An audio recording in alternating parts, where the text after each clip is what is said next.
Thank you so much for joining me today, Joe. Welcome to the show. How are you?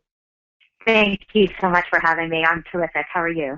I am well. I'm really happy because we get to talk about one of my favorite things, yoga.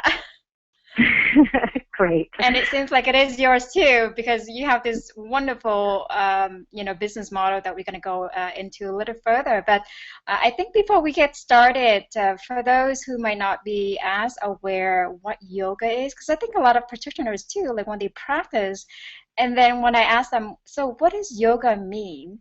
I'm pretty surprised that a lot of people don't know the answer. So if you can help us to kind of define what yoga is. Sure. That's a great question. What I'd like to say, we teach a lot of youth, and I always ask who has ever taken yoga here before, who the first time, of course we get into, do you have any injuries? And when we introduce what is yoga, I like to describe it because we offer so many different styles. I like to introduce who we are as UpRising Yoga, volunteering to bring yoga life skills, which is an education. So the educational value is talking about yoga was developed thousands and thousands of years ago. I don't have a specific date, but it originated in India. And what I like to say is that yoga used to be, before medicine existed, yoga was a prescription.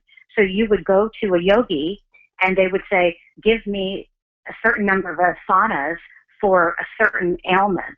And it was seen as a medicinal healing method in the very beginning before it came to the West, and it has taken on a lot of different hybrids. But so that's where I like to describe yoga. A lot of people talk about it as being an art as well, where everything we do is yoga.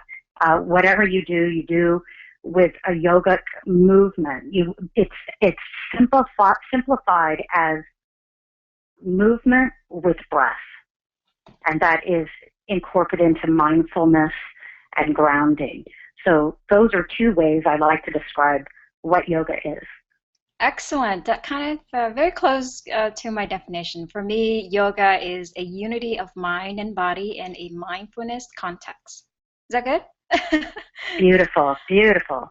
Yeah, so it's easy to understand. So yeah, I think that's a great definition for especially for those who might not be really aware of yoga. And I know yoga has been gaining so much attention and popularity in the mainstream, which is really awesome. And I'm just so happy to have you on the show today and talk not just about yoga, but how you're using yoga to help at-risk youth. And that's something that we're going to be going more into in depth in a little bit. But I would love to have the audience to get to know you a little bit, Joe. I know you've been practicing yoga for about, 14 years now? Yes. And you also have taught others yoga as well. Can you kind of take a moment and travel back in time when you first wanted to kind of engage in the practice of yoga? Like what was that moment like for you? Oh, it was terrible. It was a terrible Oh moment. no! It was terrible. A friend of mine had said that she had gone to this yoga class and that the room was hot. And I said, oh, I cannot stand the heat. That sounds awful. I said, I guess I'll try it. I bought 10 classes for 10 days at Bikram Yoga. And I went in and tried my first class and absolutely hated it. And the time that I started, I was in a really bad place, and I needed that yoga more than anything. I hated my first class, but I loved how I felt when I walked out of there. I felt the air was different. I could breathe better. My body felt alive and vibrant.